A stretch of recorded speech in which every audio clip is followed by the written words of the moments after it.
we go home, and I have to tell the news that the not only did we have one, but we had twins, but both the twins had passed because of the miscarriage.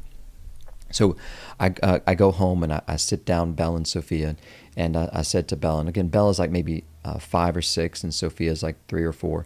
And I said, Bella, I've got, good news and bad news. I said, the good news is that we weren't just expecting one, but we were expecting twins.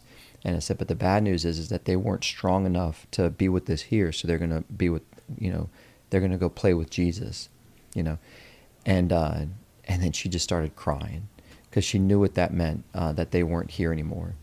And I remember trying to console her. I was trying to tell her something that was going to make her, feel better.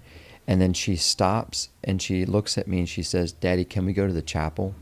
Well, we go to the Adoration Chapel. It's like 7:30 at night. We get there. For 30 minutes, Belle and Sophia are like 2 little saints.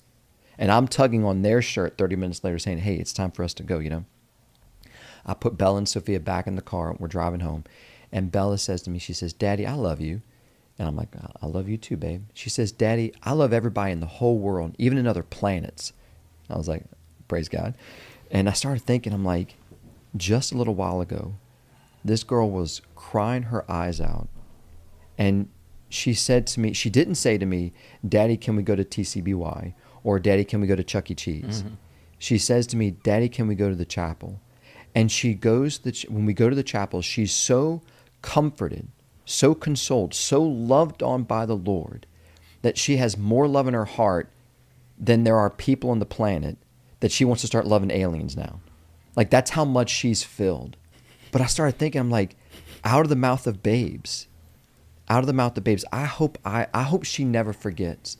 I hope that she never forgets that whenever something happens, that she doesn't get picked for the team, that she doesn't get the grade that she wanted, that she knows where to go to for comfort and for consolation.